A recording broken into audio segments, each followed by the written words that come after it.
नमस्कार, कैसे हैं आप सभी। मैं अपने YouTube चैनल पर आप सभी का स्वागत करता हूं। हरियाणा के इतिहास के अंदर हरियाणा जीके में आज का जो हमारा टॉपिक रहने वाला है वह हरियाणा में सिंधु घाटी सभ्यता। शुरू करते हैं आज का अपना टॉपिक सिंधु घाटी सभ्यता या जिसको हड़प्पा सभ्यता भी कहा जाता है। हड़प्पा संस्कृति की खोज 1921 में की गई। किसके द्वारा? दयाराम साहनी के द्वारा। हड़प्पा संस्कृति कौन सी नदी के किनारे बसी हुई थी? रावी नदी के किनारे। वहीं पर मोहनजोदड़ो की खोज 1922 में हुई। किसके द्वारा? राखल दास बनर्जी के द्वारा भाई। राखल दास बनर्जी के द्वारा। मोहनजोदड़ो कौन सी नदी के किनारे सिचुएटेड था भाई? सिंधु नदी के किनारे सिचुएटेड क्या था? स्थान था। सिंधु घाटी सभ्यता थी, इसका आकार लगभग त्रिभुजाकार था। यह सभ्यता कहां से कहां तक? उत्तर में एक स्थान था मांदा भाई। मांदा जम्मू कश्मीर, दाइमाबाद दाइमाबाद महाराष्ट्र, सुत कांगेडोर कांगेडोर बलूचिस्तान, आलमगीरपुर यूपी मेरठ तक फैली हुई थी भाई सिंधु घाटी सभ्यता। सिंधु घाटी सभ्यता का जो सबसे बड़ा स्थल है उसका नाम क्या? मोहन जोदड़ो है, जिसको मृतकों का टीला भी कहा जाता है। भारत में सिंधु घाटी सभ्यता का सबसे बड़ा जो स्थल है उसका नाम है राखीगढ़ी।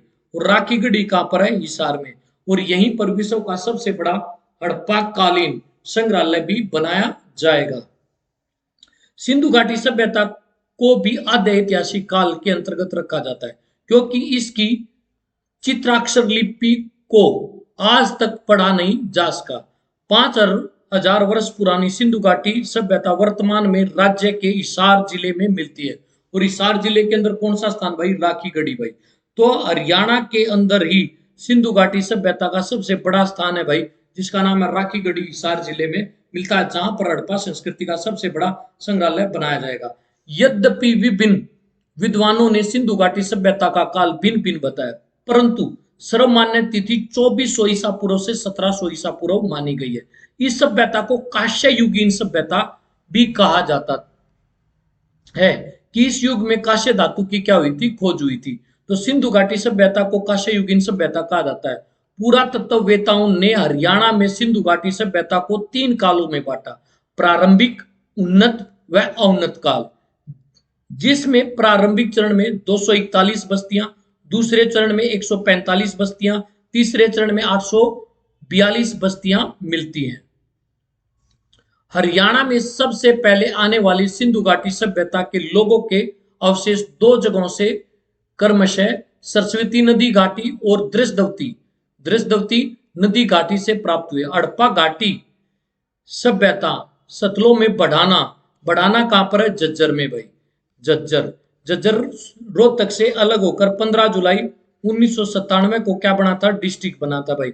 और उसी समय कौन सा डिस्ट्रिक्ट बना था जी? फतेहाबाद भाई। झज्जर की क्या मशहूर है जी? झज्जरी भाई। झज्जरी यानी कि सुराही। हरियाणा का सबसे बड़ा बस स्टैंड कहां पर है? झज्जर में भाई। बढ़ाना हरियाणा में सबसे प्राचीनतम क्या है? स्थल है। सिंधु घाटी सभ्यता के प्रमुख सतलों के बारे में, सतलों का विवरण। सबसे पहले किसके बारे में पढ़ेंगे? बनावली। बनावली कहां पर है? फतेहाबाद में भाई। फतेहाबाद जो नगर है, यह फिरोज शाह तुगलक ने अपने बेटे फतेह खां के नाम पर इस नगर को क्या किया था? बसाया था। इसी को हरियाणा की उदय नगरी भी कहा जाता है और गुलाबी नगरी भी कहा जाता है। इसकी खोज वर्ष 1973-74 में पुरातत्ववेत्ता RS बिष्ट ने की थी। बनावली के टीले पर उत्खनन कार्य वर्ष 1974 से प्रारंभ हुआ। यह नगर शतरंज खेल के नमूने के आधार पर सुनियोजित रूप से बसा हुआ था। एग्जामिनर प्रश्न करेगा कि हरियाणा के अंदर कौन सा ऐसा सिंधु घाटी स्थल है जो शतरंज के खेल के नमूने के आधार पर सुनियोजित तरीके से बसा हुआ था? वह था बनावली। बनावली कहां पर? फतेहाबाद में। इस नगर का पश्चिमी भाग बड़ा और महत्वपूर्ण था। यहाँ उच्च कुल वाले लोग रहते थे। जो सिंधु सभ्यता के उच्च कुल वाले लोग थे वो इसके पश्चिमी भाग में रहते थे, जबकि पूर्वी भाग साधारण था जहां सामान्य लोग रहते थे। नगर में सड़क होने के साक्ष्य भी क्या हुए? प्राप्त हुए। सिंधु घाटी की सड़कें एक दूसरे को 90 डिग्री पर काटती थी, समकोण पर काटती थी। सिंधु घाटी सभ्यता की जो सड़कें हैं किस पद्धति पर आधारित थी भाई? ग्रिड पद्धति पर सिंधु घाटी सभ्यता के जो मकान थे वो क्या थे? बसे हुए थे। यहां से एक विचित्र पशु की मुद्रा प्राप्त हुई जिसका धड़ सिंह का तथा सिंह बैल की तरह है। यहां से सड़कों पर बैलगाड़ियों के पहियों के निशान अध जले अध जले अध जले जो भाई अध जले जो के साक्ष्य, मात्र देवी की 2 मणिमूर्तियां और अग्निवेदियों के भी साक्ष्य मिले। स्वतंत्र भारत की प्रथम टेराकोटा द्वारा निर्मित मात्र देवी की मूर्ति, टेराकोटा पकी हुई मिट्टी को क्या कहा जाता था? टेराकोटा कहा जाता था। मूर्ति तथा टेराकोटा द्वारा निर्मित एक हल्का सुंदर आकृति वाला खिलौना यहीं से प्राप्त हुए हैं। यहां से सोने चांदी के टुकड़े मिले जिनसे यह ज्ञात होता है कि इन धातुओं के विषय में भी ज्ञान था। यहां से मुद्रांक भी प्राप्त हुए जिन पर जंगली बकरी, दरियाई घोड़े और अन्य पशुओं के चित्र हैं। यहाँ के घरों से कई पशुओं की हड्डियां भी मिलती है, अर्थात यह कहा जा सकता है कि यहाँ के लोग मांस भक्षण भी करते थे। बनावली से प्राप्त मुद्राएं एवं अन्य कई वस्तुओं पर सैंधव लिपि अर्थात चित्राक्षर लिपि भी क्या है? अंकित है। सिंधु घाटी सभ्यता की लिपि भाव चित्रात्मक थी या चित्राक्षर थे, उनको अभी तक पढ़ा नहीं जा सका है। और अशोक के शिलालेखों को पढ़ने वाला पहला व्यक्ति कौन था? जेम्स प्रिंसेप था भाई। 1837 में उन्होंने ही अशोक के शिलालेखों को पढ़ा था। सिंधु घाटी सभ्यता की लिपि अभी नहीं पढ़ी जा चुकी। यहां से कुछ ईंटों के भी साक्ष्य प्राप्त हुए जिनके आधार पर यह कहा जा सकता है ईंटों की बनावट 1:2:3 के अनुपात में होती थी। यहां से दुर्बल पत्थरों से निर्मित मनके, चूड़ी, आभूषण, तुलाई के बाद बट्टे आदि के भी साक्ष्य प्राप्त हुए हैं। बनावली में जल निकासी का भी अभाव था जो सिंधु घाटी सभ्यता की क्या थी? विशेषता थी। अब बात करते हैं मित्ताथल भाई। मित्ताथल कहां पर है? भिवानी में भाई। सैंधव सभ्यता का महत्वपूर्ण स्थल है भाई। यहाँ पर वर्ष 1968 में पुरातत्वविद भाई सूरजभान के नेतृत्व में कुरुक्षेत्र विश्वविद्यालय द्वारा उत्खनन कार्य आरंभ कराया गया जिसमें मृत भांड, महिला और पुरुष के आभूषण, बच्चों के खिलौने, पत्थर, मिट्टी तथा तांबे आदि के उपकरण और नाप तोल के बाट पट्टे भी प्राप्त हुए हैं। कहां से? मित्ताथल कहां पर है? भिवानी में। इस स्थल से वर्ष 1915 और 16 में गुप्त तथा कुषाण कालीन सिक्के भी प्राप्त हुए हैं। यहां से दुर्बल पत्थर, सेटाइट, मिट्टी के मनके, फियांस आदि प्राप्त हुए हैं। साथ ही मिट्टी, तांबे, फियांस की बनी चूड़ियां, तांबे से निर्मित भाला, हारपून तथा हाथी के दांत की पिन भी यहीं से क्या हुई है? प्राप्त हुई है। अब बात करते हैं राखी गढ़ी। राखी गढ़ी कहां पर है? हिसार में। और ये भारत के अंदर सिंधु घाटी सभ्यता का सबसे बड़ा क्या है? स्थल है। यह पूरा स्थल हिसार जिले के नारनौंद खंड में है। यह ऋग्वेदिक दृष्टवती नदी के दाएं तट पर स्थित था। यहां से प्रारंभिक हड़प्पा और परिपक्व हड़प्पा सभ्यता के साक्ष्य प्राप्त हुए हैं। भारत के अंदर सबसे बड़ा सिंधु घाटी सभ्यता का जो स्थल है वो है राखी गढ़ी। मोहनजोदड़ो किसके अंदर है? पाकिस्तान के अंदर है। और यहीं पर हड़प्पा संस्कृति का सबसे बड़ा क्या बनाया जाएगा? संग्रहालय बनाया जाएगा। यह सीसवाल सभ्यता का भी प्रमुख केंद्र रहा राखी गढ़ी भाई। हड़प्पा और मोहनजोदड़ो की वर्तमान स्थिति पाकिस्तान में होने के कारण राखी गढ़ी भारत का सबसे बड़ा हड़प्पाई स्थल है। भारत का सबसे बड़ा हड़प्पाई स्थल कौन सा है? राखी गढ़ी है भाई। यह लगभग 220 हेक्टेयर क्षेत्र में विस्तृत है। यह स्थल सर्वप्रथम 1969 में खोजा गया था। इस स्थल का उत्खनन कार्य वर्ष 1997 में आरंभ हुआ और जो वर्ष 2000 तक चला। इस स्थल से मकान, मृदभांड, विशिष्ट पत्थर के बने आभूषण भी प्राप्त हुए। यहां से कांसे का एक बर्तन भी प्राप्त हुआ है जिसे सोने और चांदी से सजाया गया है। कुछ महिलाओं के कंकाल भी प्राप्त हुए हैं जिन्होंने शैल निर्मित चूड़ियां पहनी हुई है। इनके कंकालों के पास सोने का कवच तथा कीमती पत्थर भी पाए गए हैं। तो कहां से भाई? राखी गढ़ी से भाई।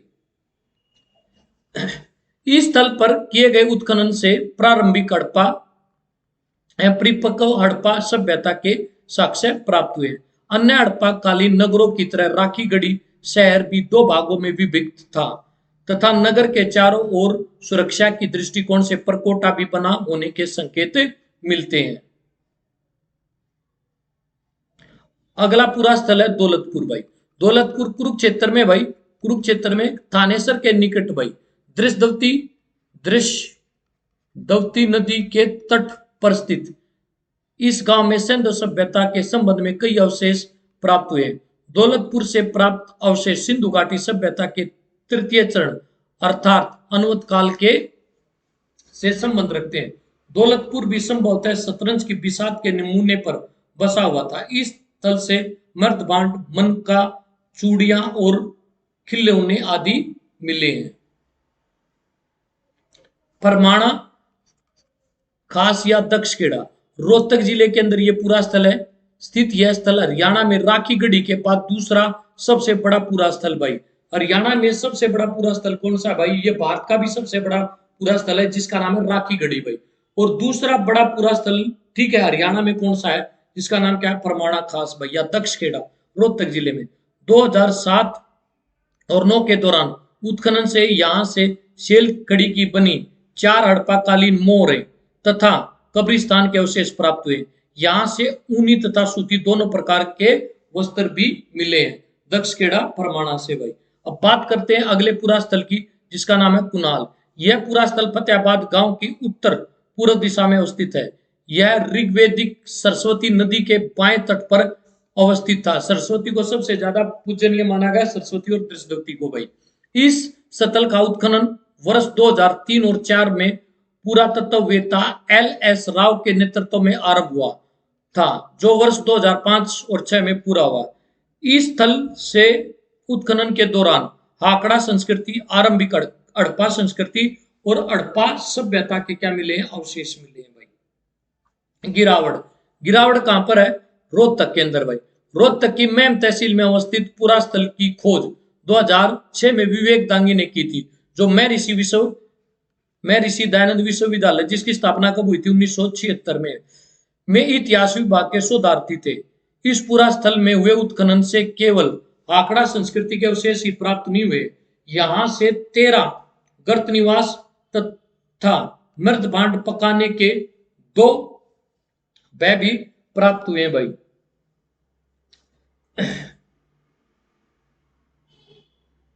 चलिए आगे बढ़ते हैं और अगला स्थल पढ़ते हैं जिसका नाम क्या है? बालू भाई। बालू यह पूरा स्थल कैथल में अवस्थित है जिसकी खोज 1977 में डॉक्टर सूरजभान तथा डॉक्टर जिम जे सेफर अमेरिका से थे ने की थी भाई। इस पूरा स्थल का उत्खनन वर्ष 1979 में डॉक्टर उदयवीर सिंह तथा डॉक्टर सूरजभान के नेतृत्व में आरंभ हुआ। इस स्थल में प्रारंभिक हड़प्पा संस्कृति, हड़प्पा सभ्यता तथा उत्तर में हड़प्पा संस्कृति के अवशेष भी क्या हुए? उत्तर में जो हड़प्पा संस्कृति थी उसके अवशेष भी यहीं से क्या हुए? प्राप्त हुए भाई। अब बात करते हैं सीसवाल। सीसवाल कहां पर है? हिसार में भाई। सीसवाल सभ्यता भी यहीं पर फली फूली थी भाई, दृष्टि नदी के किनारे। हिसार से 26 किलोमीटर की दूरी पर पश्चिम में चेतांग दृष्टि या चौतांग नदी के किनारे बसा एक गांव है। यह आदमपुर तहसील के अंतर्गत आता है। यहां से पुरानी थे 300 गुणा 200 मीटर से अधिक प्राचीन संस्कृति के क्या प्राप्त हुए? संकेत प्राप्त हुए। यहां से मिट्टी के बर्तन तथा ठीकरे अधिक मात्रा में प्राप्त हुए, जिनमें अधिकांश बर्तन हाथ के बने हुए हैं। ऐसा प्रतीत होता है कि सीसवाल सभ्यता के जनकों को पूर्व से चाक के बारे में जानकारी नहीं थी। ये बर्तन कालीबंगा राजस्थान के स्थान से भी प्राप्त सामग्री से मिलते हैं। इनमें से कुछ मिट्टी के चित्रित चूड़ियां और मनके आदि भी हैं। सीसवाल कहां पर है? हिसार में है भाई। सीसवाली लोग संभवतः तांबे का प्रयोग भी करते थे, क्योंकि एक तांबे के हथेल वाला गंडासे की आकृति की वस्तु भी प्राप्त हुई है। ऐसा माना जाता है कि खेतड़ी कहां पर है? राजस्थान के अंदर भाई। अरावली पर्वत श्रृंखला के अंदर खेतड़ी की खाने हैं, तांबे की खाने। और खेतड़ी के राजा ने ही स्वामी विवेकानंद को स्वामी की क्या दी थी? उपाधि दी थी। खानों की निकटता के कारण तांबे का उपयोग होने लगा। सीसवाल के लोगों के बसने के तौर तरीकों के विषय में जानकारी बनावली के उत्खनन से प्राप्त हुई है। इनके घर मिट्टी के और कच्ची ईंटों से बने हुए थे। इस स्थल का उत्खनन कार्य पंजाब विश्वविद्यालय के तत्वाधान में डॉक्टर सूरजभान के द्वारा किया गया था। बात करते हैं मदीना भाई। मदीना कहां पर है? रोहतक में। रोहतक जिले के मध्यखंड में स्थित मदीना ग्राम में खुदाई वर्ष 2007 और 8 में डॉक्टर मनमोहन कुमार के निरीक्षण में की गई थी।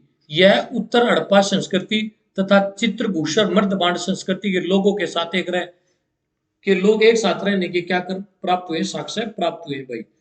उसके बाद बात करते हैं भगवानपुरा भाई। भगवानपुरा हरियाणा के कुरुक्षेत्र जिले में सरस्वती नदी के दक्षिणी किनारे पर स्थित है। पुरातत्ववेत्ता जीपी जोशी ने इसका उत्खनन करवाया था। यहाँ से प्रमुख अवशेषों में सफेद, काले और आसमानी रंग की कांच एवं तांबे की चूड़ियां क्या है भाई? प्रमुख है। सिंधु घाटी सभ्यता की विशेषता यह भी कि यह प्रथम नगरीय सभ्यता थी। इस काल में व्यापारियों तथा कृषक वर्ग दोनों मिलते हैं। यहाँ प्रमुख फसल जौ थी भाई। प्रमुख फसल क्या थी? जौ थी। साथ ही गेहूं, चावल आदि की भी कृषि की जाती थी। इस सभ्यता की लिपि भाव चित्रात्मक या चित्राक्षर थी, जिसे आज तक नहीं पढ़ा जा सका। इस सभ्यता में कई प्रकार की धार्मिक मान्यताओं का प्रारंभ हो चुका था। पीपल आदि वृक्ष और कई प्रकार के जानवर भी क्या किए जाते थे? पूजे जाते थे। तो ये थी हमारी सिंधु घाटी सभ्यता के ऊपर हरियाणा जीके की क्लास। तो आज के लिए इतना ही है। अगली क्लास में आप लोगों से फिर मुलाकात होगी। सुनने के लिए धन्यवाद।